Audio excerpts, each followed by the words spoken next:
How much do you think loosely are BDR groups internally? Like, is an employee that does just BDR work 100K plus? Yes. Okay.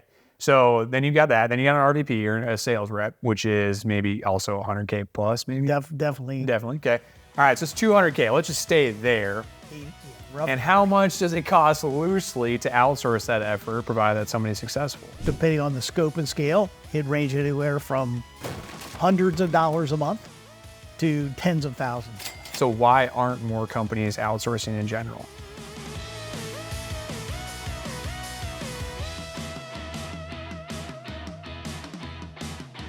Hey everyone, and welcome to the Sales Fusion podcast. I'm David Kozlowski. Today we're talking about full desk sales. And RJ, this is something you brought up on a call recently. We were talking and you were like, we should talk about full desk sales. And Dave and I both didn't really know what that was. So what is it?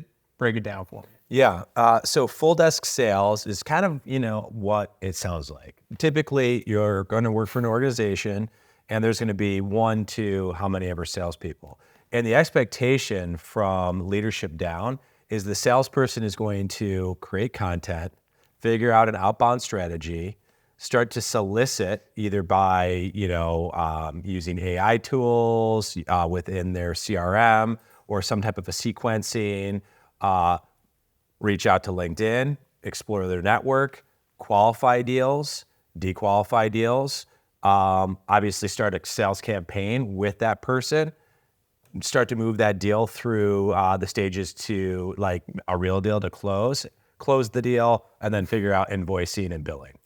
That's full desk sales. Yeah, so you're basically all growth for just a sales rep. It's a lot of steps for anybody to master. And, we obviously have used a lot of sports analogies, but you can't expect one person to do a multitude of tasks that way and then be successful. My experience has been there's a component of outbound that's a requirement. And when you're doing outbound, typically you're earlier in career and you have metrics and targets that you want to hit. And then you're working with a marketing team to supply you and furnish you with enough collateral that it's relevant for the buyer's persona. But that's all they focus on. And they try and they do and they iterate. Like you can have a sales campaign from inception that literally never gets touched, or you can get something that has a modest success rate, right? So that needs to be an engine that works not unto itself, but in order to get the ball rolling. Once the ball's rolling and there's obviously interest, the buyer's educated, they say, hey, I could see this being a fit. That's really where you have to turn it over to somebody who can cultivate the relationship. We've talked a lot. Very rarely in my 20 years have I had a conversation and then a customer was ready to sign an order with me. That doesn't happen. And then obviously all the way through the business process. So you're saying, to back up, can you start when you're explaining why full desk sales is bad? Can you start at the end? Because I think the perception that a lot of people I've worked with is that how hard is it actually to get somebody who's interested in buying and get into the finish line? Ooh, very difficult. But how I don't understand that. Yeah. Explain that to me. Yeah. And Dave and I had this conversation recently, and I'll just speak, high level. So I have sold products that are the best in the industry, are enterprise ready, that are backed by billion-dollar organizations. I'll go to a client that has a like reputation and has a budget of hundreds of millions of dollars. So I have a product that the client's already buying today. They're not buying my product, they're buying a competitor's product. Sure. So somebody who needs an enterprise product, me selling it. They have budget. They're literally spending $130 million annually on what I'm selling. They have the authority to say, all right, what are we buying? Who are we buying from? Should we diversify? Should we create a 2-vendor strategy or a 3-vendor strategy? They have need because they have business that requires it and it meets a timeline. So they know that I have a product that they're ready to buy, but they still won't buy it from me because they're buying it from him right now. And there's a relationship that exists. They're already, obviously passing paper transacting paper. They already understand how it works. There's a lot of fundamental knowledge of making sure that it's within the environment and it doesn't break it. So for me to come in, knowing that the customer needs to buy what I have, but they're already buying it from somebody else, insert myself and take that business away from them is challenging. Yeah, but how much time does that actually take of your day-to-day? In certain instances, if it's tens of millions of dollars, that could take a year and a half. Your full-time job would be dedicated to fixing that, you're saying? Correct. To positioning it, selling it to that client. I have a very specific use case where I only had one global national that was a Fortune 10 company.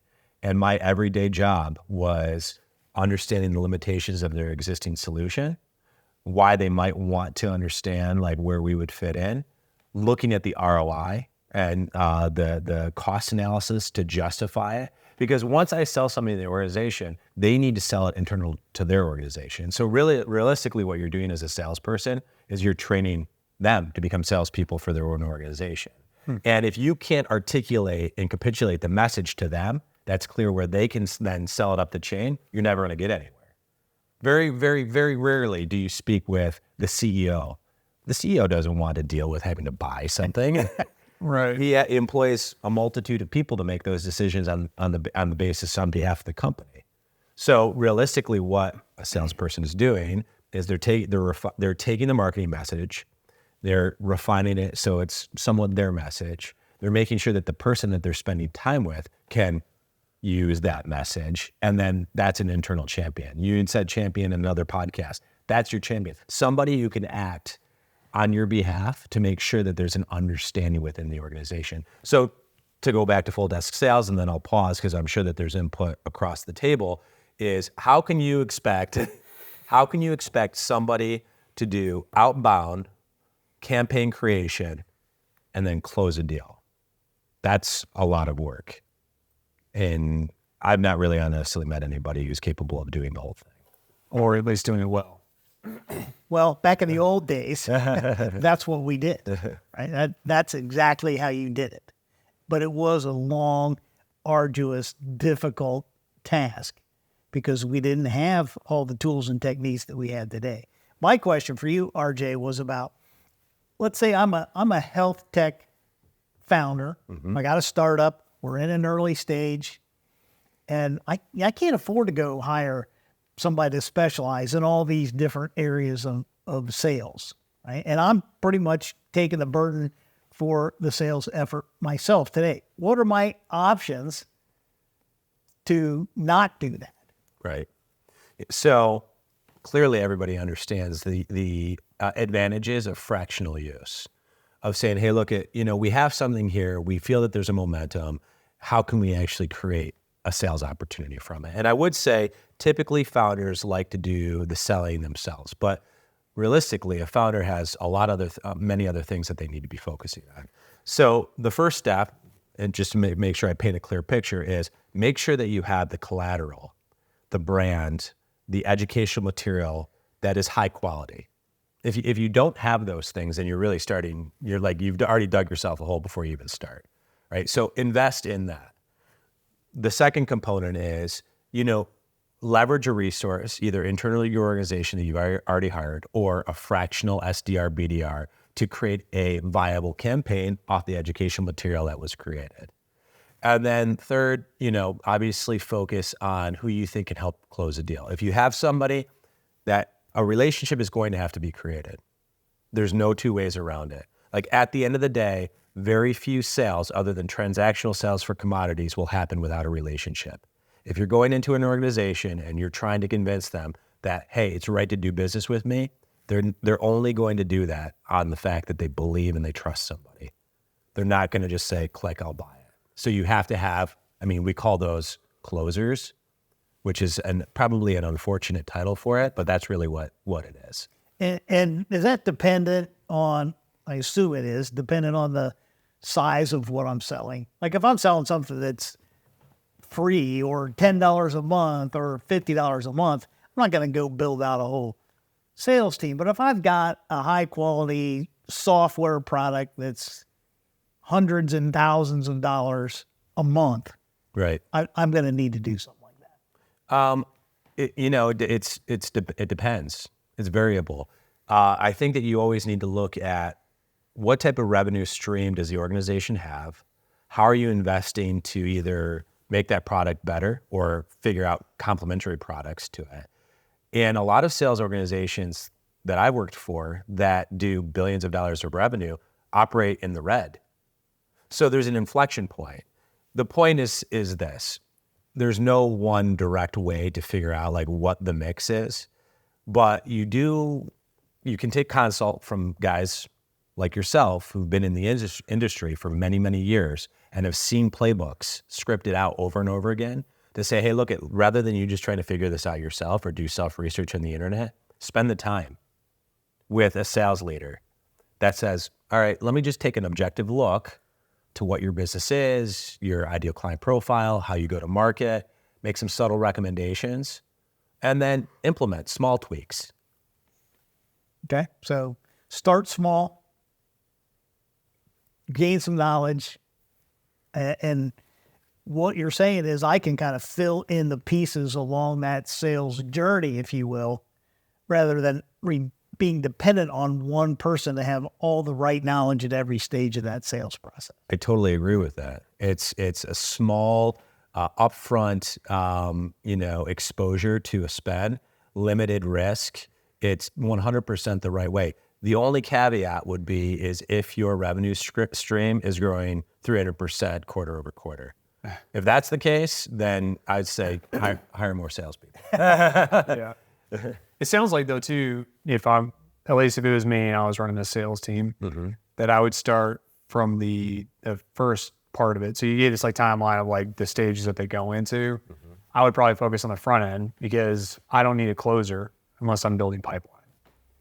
So I would be running the campaigns with BDRs, and honestly, it may be ineffective to allow them to assume that they could close, or myself even. But I'd be more apt to be able to say, how do I figure out a way to build that pipeline? Is that correct? Or no? Have to. Yeah. We've been a part of multi-$100 million, billion-dollar businesses, and there's a direct correlation to what the finishing product is, and we obviously do that in percentages. But you must have you must have a large percentage of pipeline to meet your closing expectations.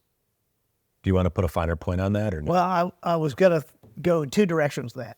One is if I'm a founder and I'm in an early stage, right? What are my challenges? Well, money's tight, typically, if I'm not funded, if I'm bootstrapped, right? So I don't have a lot of money to spend, but I got to start generating revenue quickly, typically, right? I probably have a pipeline of deals that I've done to maybe I'm selling to people that I know, right? That's a typical place where we first start. Who do I know that can use my product? Maybe that's how I started my company to begin with, right? But then I'm going to hit a wall. It's like, well, I've gone through everybody I know. I'm not getting any more referrals. Now I got to build this thing from scratch, right? So that's where you get into the full desk sales. Is the thought, I can go hire somebody who's going to take this from the beginning to the end. And the reality is, it's just too difficult for one person. But what's the reason that they came with that idea in the first place? Like, and they're looking for a solution. And this is a similar issue, I think, marketing experiences is where you're like, oh, I'll just hire this marketing manager who solves all these problems. And it's like, dude, no, like you've got multiple swim lanes within marketing. You got creative and a website and whatever, right? So if I'm hearing correctly, this full desk sales concept is like, this is my one trick that's going to do everything, when in actuality, it sounds like it's teams. That's right. And each of those teams drive their own metrics, et cetera, et cetera. So where did there must be somebody somewhere that did full desk sales and crushed it or something, because where did the idea come? Is it to save money? But originally, you had to. So Sure. Let's go back to the beginning. When I first started in technology sales, there was no voicemail. There were no PCs, right? There was no internet. There was one channel. Right? Yeah. It was a long time ago. We had to use pigeons to get our information. There was one channel. There was one channel, and that was the salesperson, right? Yeah, there was advertising, but marketing wasn't really much of a business, a business-to-business thing then. It was mostly business to consumer, was more marketing. Mad Men. Right. Yeah, Mad Men type thing. So you were dependent on the salesperson to do everything RJ laid out there at the beginning, right? You had to. That's what the job was.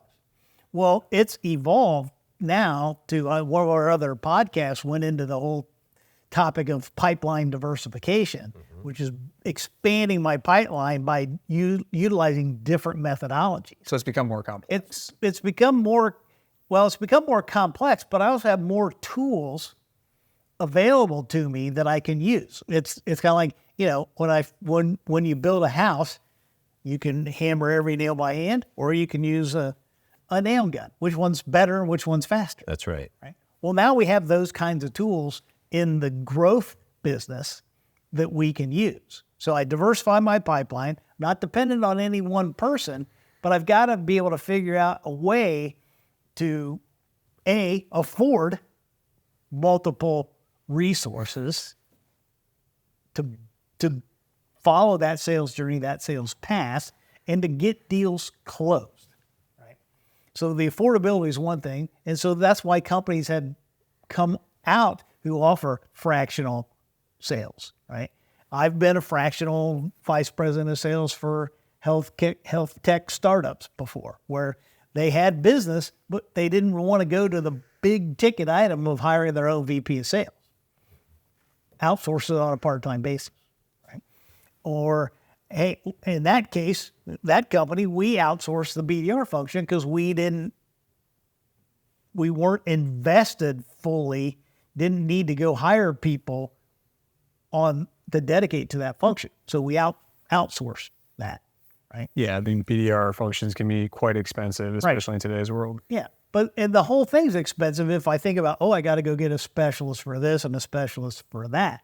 Right. But through the techniques of the tools that are available today and the companies that provide services that you can buy on a fractional basis, as a founder of a health tech startup, I can go get the best resource for the best job by leveraging those fractional resources. So, you start off by saying, David, full desk sales is bad. Well, it's not bad. It's just maybe there's a better way. And maybe as a health tech startup, what's my challenge is usually I got to grow. I got to sell something to make some money if I'm bootstrapped to get this company going. Yeah. Right? And so there's a different skill set between finding somebody who will talk to me about it versus actually having that conversation, building that relationship that RJ talked about, and being able to close the sale. It's not the same skill set. Yeah. One of the, when you guys are talking about the amount of effort that's placed into every single step and stage of this, and I think about the teams that are contributing to that generation of the pipeline and then the deal and the closing, I think of like a really good rebuttal, because you were talking and I want to interrupt, but I let you keep going. But I'm going to throw it out there. I have my own answer, but I'm curious on your guys'. Well, yeah, you're right. There are a lot more tools today, and there's a lot more technology, and there's a diverse set of skills that you need to have, but just use AI. Duh. Why aren't you using AI? Use ChatGPT. Can't that do everything that you're talking about and help you go faster, increase your billable hours? Having come from working at Google and seeing the use of AI explicitly in an engineering campaign and a sales campaign, is anything AI related. Well, so you're talking about generative AI, something that will be able to create an output with limited input from humans. And the reality is that's not there yet, period. It's just generative AI, setting it, forgetting it, trying to task it for something and then walking away and then coming back and having it completed can't happen.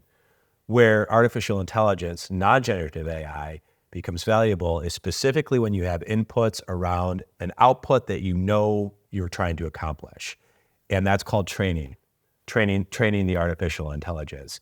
And it's very applicable in a lot of aspects, specifically around engineering. But from the dynamics of and iterations that come from human interaction, it's not there yet. It's not there yet. And maybe it will be there, but in order to be there, you have to take into effect the millions of different scenarios and outcomes that can happen. It will not replace the ability to understand what the need is of a customer. And let me pile on a little bit too, just to add to what you're saying, RJ, is an example, a non-sports example. one. So you asked David, can I just do this with AI? Well, I could go Google or do an AI search for how do I operate and remove somebody's gallbladder, and it can tell me how to do it. Am I going to be capable of actually going and doing that? Right. Well, no.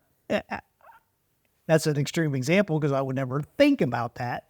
But the point is, the AI can tell you the steps based on its knowledge, but it has no adaptability to the specific scenario. Right. It doesn't build a relationship. And then on top of it, even knowing if it's correct, that's always my argument is the, working with a writer right now on SEO. Great writer, and I think writes very well. And we're working together on understanding the fundamentals of search engine optimization to make sure that he is aware of what to look for when he can utilize AI. Because I think tons of people come to me, but why use AI to write all my content for blogs? Yeah, but how do you know it's right? You know what I mean? Like, unless you're a subject matter expert and you are a subject matter expert on SEO, because that's what you're trying to drive, and you're all these other factors, like you don't even know if it's correct. It's going to give you things, and you may say that it reads well, but again, you have no idea if Google's going to also agree with it, right? And I think but to your point of like, even if it did give you the step-by-step directions, you don't even know if it's correct. You could say, take the brain out first, and all of a sudden, then what are you going to do? Yeah. So. Well, and then no question that all the AI capabilities are out there today, and then generative AI can be helpful throughout that whole process. But I have to have some knowledge. Right. I'm not going to go operate on somebody because AI told me how to. 100%. Is it I'm curious. Maybe I start with how I feel. I would feel from the perspective of somebody trying to solicit me, being a computer. So a computer, like AI, is trying to model itself after a human. It's trying to pretend to be a human. And now that pretend human is trying to solicit me. So one, I feel like it's a little bit disgenuine to be solicited if it's in the wrong context, but let alone a computer trying to solicit me or write something that is, not firsthand from a human. We might get to that phase where obviously there's been a tremendous amount of focus since ChatGPT really became mainstream about a year and a half ago. We might get to the component of it where people are like, I don't want this. I don't want a synthetic relationship trying to pretend that they're a human selling me something, or even wordsmithing an email. Yeah. I was just going to say, there are certain elements that I think maybe you could leverage AI. I still struggle with the idea that one person can handle each of those tasks laid out. And actually, just to make sure we leave, when you talk about full, you did it at the beginning, what is your step-by-step process of what you define as full service or full desk sales? Yeah. So you can really break this down quite simply to say what works. Like, what is the play out of the playbook that we know that if we need to accomplish something, it works. You have to have high quality material that educates the consumer or the client or the customer about what your product or service is, period. That's where it starts. What team does that? Marketing. For you. Okay. All right, cool. Yep. Marketing. Yep. Then marketing is going to work with an inside sales organization. You can call that business development representative or sales development representative or whatever to implement the materials customer facing, which could be obviously the social trade shows, the diversification of funnel. You could do that 10,000 times in a month. And out of it, at the bottom of that, you might have 10 customers that say, I understand. I'd like to hear more. At which point, then it's a shared responsibility between marketing and inside sales. And now you have inside sales and you have outside sales. And that's also a shared responsibility. It's not like, here you go, and then I'm just going to go away. Right, yeah. Right? Like, these people need to work well together because there's a certain fraction of these people that are going to mature into this position. And then they go through the relationship making process and establishing, like, if there is a need, what it looks like if it's not a qualified opportunity and it goes away. And then obviously you close the deal, and that's the edge of the company, closest to revenue, where revenue comes in, with all having focus on whatever we did last quarter, we would like to do that with growth. Right. Which is also, eventually have diminishing returns. The last part that you're not touching on, I'm just curious, is let's say they become a customer and there's an upsell opportunity. Is full desk sales incorporated in that, or does that usually go to client success, or in your experience? It depends on the size of the organization. I mean, the simple fact is your best customer, without question, should be a returning customer. And that's getting overlooked a lot present day because there's so much focus on, get new logos, get new logos, get new logos. But the reality is, if you look at business and business over a long period of time, the healthiest, most long-lasting businesses had built a relationship with their clientele where there's accountability and there's trust. And I don't think that there's any second guess that that's realistically, if you're building a business, that should be kind of a focus of what your business is. Yeah, and I was gonna add in there too that, again, back to, I'm a healthcare technology startup. I'm a founder. I'm trying to grow my business, right? How does this apply to me?